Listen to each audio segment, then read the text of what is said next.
자, 21번 일단 별표 치세요. 자, popping a pill cannot make you a better person 하는 말. 자, 요 말을 토대로 해서 약 하나를 먹는 것이 더 나은 사람으로 만들 수는 없단데 요거 방금 내 별표 치라고 했습니까? 않겠죠? 그럼 별표 치세요. 자, 가볼게요. Imagine that your usually stingy friend delights in buying you a Christmas present after taking a generosity booster. 자, imagine 한번 상상해 보세요. 뭐를 상상해 보느냐?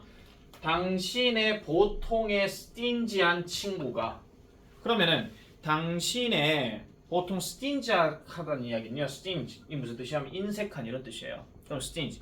그러면은 당신의 보통은 이렇게 좀 째째한 친구가 delights한데 기쁨을 준대요. 뭐 함으로써 in buying you 당신에게 크리스마스 선물을 사줌으로써 이 인색한 친구가 기쁘게 한다라고 한번 상상해 보래. after 뭐 한 다음에 taking a generosity booster랍니다. 뭐 하고 난 후에 저기서 booster 하는 말은 뭐 약으로 얘기하면 촉진제 이런 거고 generosity는 관대함이에요. 그러면 관대함의 촉진제를 먹고 난 후에 taking 먹다야. 먹고 난 후에 크리스마스 선물을 니한테 사줌으로써 상대방을 기쁘게 한다라고 한번 생각해보라 이런 얘기야. 원래는 째째하게 지 돈 잘 안 쓰는 이소연이가 갑자기 무슨 약을 먹고 나더니 우다영이한테 갑자기 막 야 크리스마스 선물이야 자 받아라 이거예요. 그냥 기쁘게 한대요. 뭐 기쁠지 안 기쁠지는 모르겠습니다. How do you feel? How do you feel? 어떤 느낌이 있겠느냐 이런 얘기죠.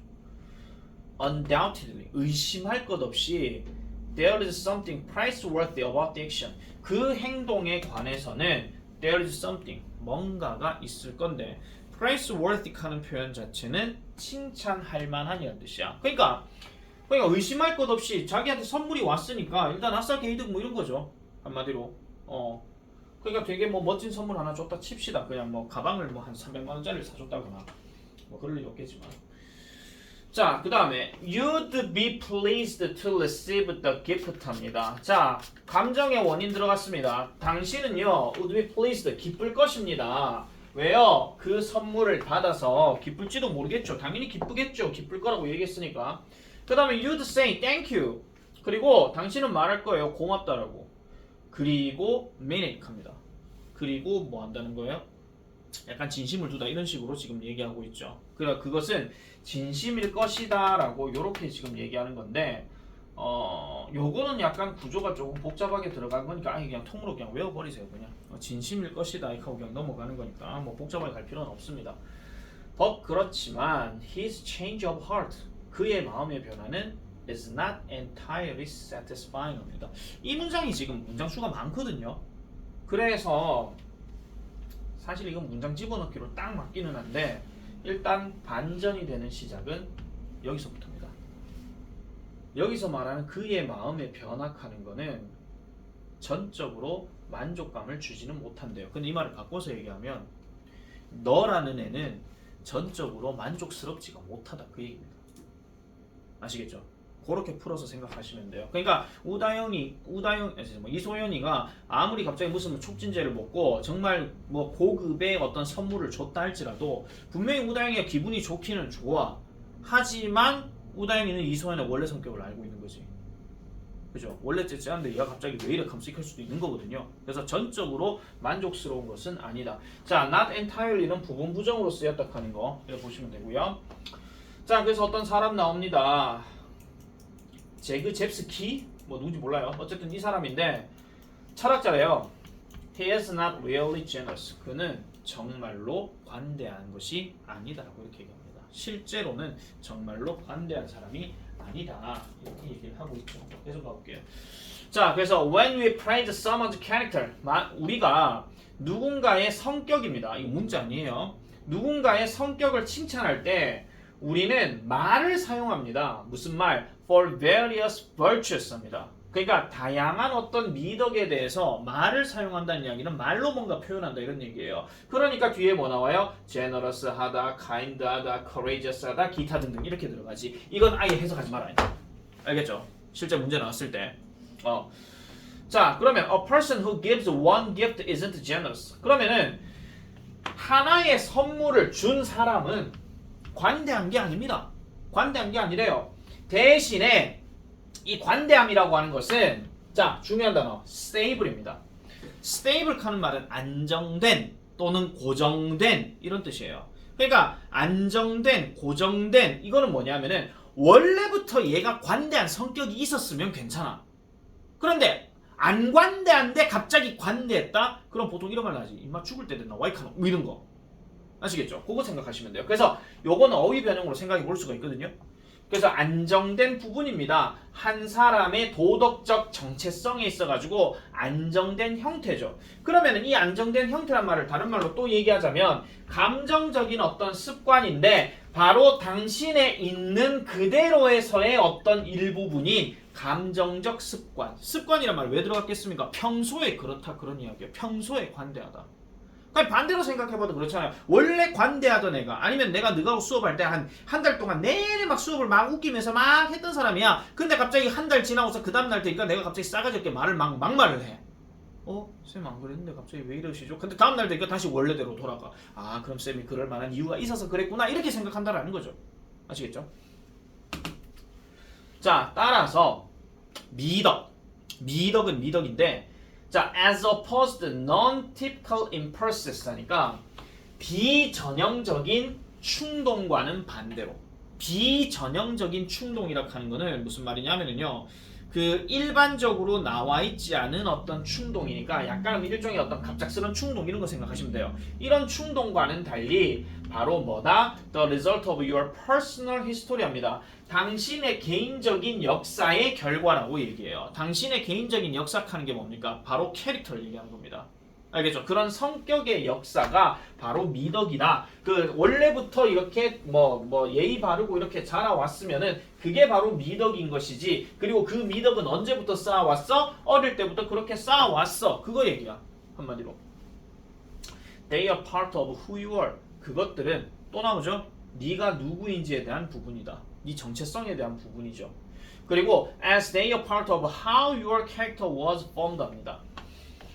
왜냐하면 그것들은 어떻게 당신의 성격이 형성되었는지에 대한 일부분이기 때문이다. 이렇게 얘기하는 거죠. 어떻게 그렇게 되어 왔는지 일부분이기 때문에 그게 바로 여러분들의 모습 중에 일부라고 이렇게 얘기해요.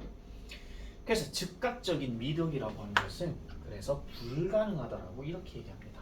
사실은 빈칸 때릴 것 같으면 나는 입말을 예상으로 잡을 거예요. 그리고 이 즉각적인 칸은 이 단어 있죠? 역시 어휘 변형입니다. 즉각적인 미덕이라고 하는 것은 따라서 불가능하다. 어떻게 보면은 지금 이게 이 위에서부터 쭉 얘기했던 하나의 결론이죠. 그래서 이런 것도 생각해 볼 수 있습니다. 뒤에 뭐 파핑이고 나발이고 이거 다 치우고요. 이 문장도 치우고요. 이 글의 요지로 알맞은 것은 이거 입만 나올 수 있는 거예요. 이 글의 요지를 묻는다면. 아시겠죠? 요지를 영어 보기로 나올 수도 있잖아요. 그러니까 즉각적인 미덕이라고 하는 것은 대열포 빼고 아시겠죠? 대열포 빼고 즉각적인 미덕이라고 하는 것은 불가능하다. 이건 서술형으로도 좀 생각해 볼 수 있는 부분입니다. 아시겠습니까? 그래서 순간적인 관대함이라고 하는 것은 진정성이 떨어진다. 이렇게 생각하셔도 되겠죠. 그래서 내가 별표 칠하는 겁니다. 아시겠죠? 조금 이해가 조금 됐으면 좋겠고 자 22번 가볼게요. 와 이거 7분 만에 하겠나 모르겠다 이거. 글 어려운데. 자, to determine the mass of my bowling ball. 자, 요 부분은 지금 어떻게 보면 일반적인 어떤 상황을 얘기하는 겁니다. 일반적인 상황. 지금 이게 지금 핵심은 아니거든요. 지금 사례를 들어서 얘기하는 건데, 자, 내 볼링공의 질량을 determine하기 위해서 또는 determine 하려면 이거야. 그럼 여기서 determine 뜻이 좀 희한해. 계산하다야.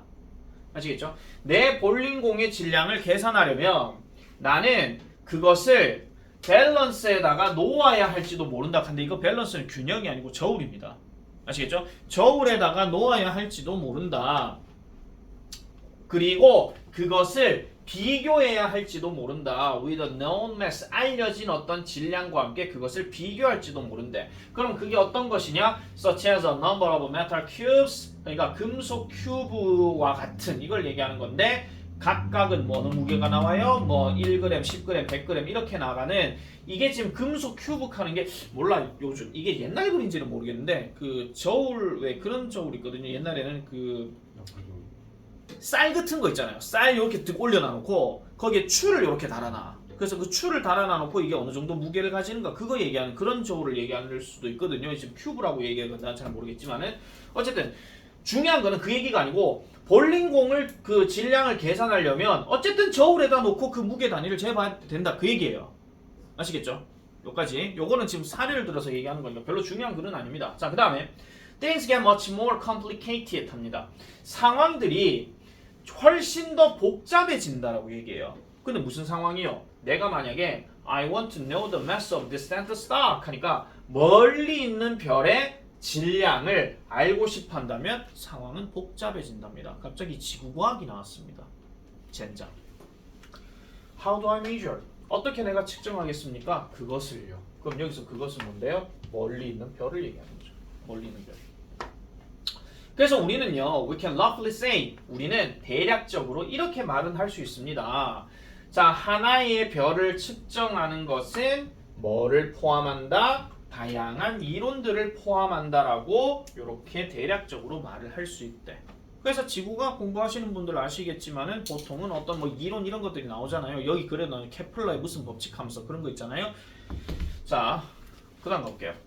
그래서 만약 우리가 want to measure the mass of a binary stock인데 binary 하는 말은 이 by라는 말이 두 개를 얘기하는 거고요. 밑에 해석에는 쌍성이라고 나올 거예요. 두 개의 별. 아시겠죠?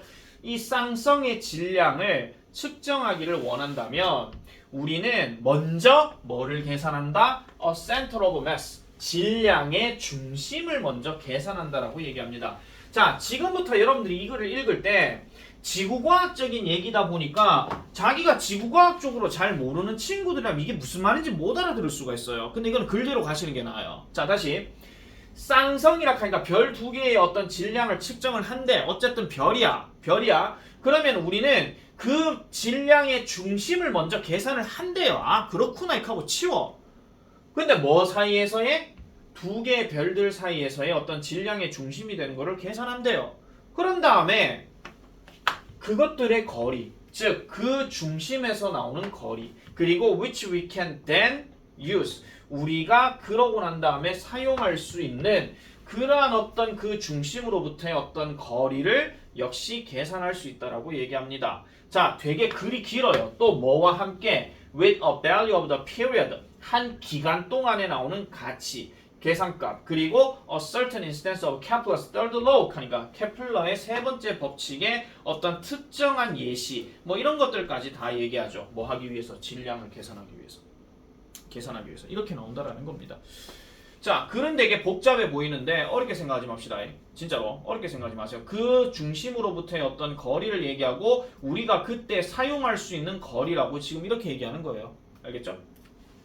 다시 말해서 in order to measure, 측정하기 위해서, 그 별의 질량을 측정하기 위해서는 우리는 다른 어떤 퀀터티를 측정해야 하고 그 다음에 그러한 계산값들을 사용해야 된다라고 이렇게 얘기합니다. 자, 다시 말해서 별의 질량을 측정하기 위해서 우리는 다양한 어떤 수치들, 그러니까 다른 어떤 수치들을 측정하고 그 다음에 그러한 어떤 그 계산값들을 사용해야 된다라고 얘기해요. 근데 뭐와 함께? 특정한 방정식과 함께 질량을 측정하기 위해서. 그러니까 말을 되게 어렵게 해놨지만은 결국은 멀리 있는 별을 측정하기 위해서는 우리가 기존에 갖고 있던 어떤 계산 값이나 아니면은 계산에 대한 공식이나 아니면 어떤 이론이나 이런 게 있겠죠. 그걸 바탕으로 해가지고 별을 계산한다는 거야. 아, 실제로 뭐 지구에서 저 달까지가 뭐 38만 4천 뭐 킬로미터 광년인지 뭔지 뭐 하는 거 있잖아요. 어떻게 알아요? 직접 가서 잰 것도 아닌데. 맞잖아요. 아, 쟀나? 못 쟀죠. 그걸 재다가 죽어요. 재다가 죽어요. 그러니까 이거는 우리가 알고 있는 이론대로 해가지고 아, 저쯤 될 거야 이렇게 얘기하는 거지. 누가 태양의 흑점의 온도를 3천억 도라고 그렇게 얘기를 합니까? 가서 재보지도 않았는데. 그죠? 재다가 죽어요. 자, 그 다음 가볼게요. 그래서 측정이라고 하는 것은 is not a simple, 단순한 게 아니고요. 그 다음에 unmediated estimation, 또 unmediated 하는데 이 측정이라고 하는 것은 단순한 것도 아니고 그 다음에 중재되지 않은 것도 아니래요. 원래 중재된다 하는 이야기는 뭔가 중간값이 있는 거고 중재되지 않았다는 이야기는 한쪽으로 치우친다 그런 얘기거든요. 그러니까 중재되지 않은 estimation이래. 즉 독립적으로 존재하는 특성들의 단순하면서도 중재되지 않은 그 값을 얘기하는 게 아니라 but a determination. 바로 뭐다? 계산이래요. 무슨 계산? certain magnitudes입니다. certain magnitudes. 그러면은 특정한 크기들을 계산하는 건데, 자, 요 뒷말 별표 치세요. 뭐를 바탕으로 하는 것이냐? 이미 예전에 이미 정립된, accepted, 받아들여진 이론, 많은 정립된 이론들을 바탕으로 해서 특정한 정도를 계산하는 것이다. 이렇게 얘기하는 거야. 왜 이거 별표 치락하니 이마 빈칸 나올 수 있을 것 같아서. 이게 또 어떻게 보면 결론이거든요. 이게. 그래서 이게 문장 개수가 총 7개이기 때문에 얘도 여러 가지로 좀 출제 가능성은 좀 높습니다. 근데 이거는 좀 이 글 내용을 좀 이해는 좀 하실 필요가 있어요. 하실 필요가 있는데 핵심은 뭐라고요? 별을 계산하는 것은 인간의 이론을 바탕으로 해서 나오는 계산값으로 얘기하는 것이다. 그게 핵심 요지입니다. 그러니까 측정 이미 정립된 이론들을 토대로 값을 구하는 과정이다. 이게 지금 답이죠. 이게 그렇게 보시면 되는 거예요. 아시겠죠?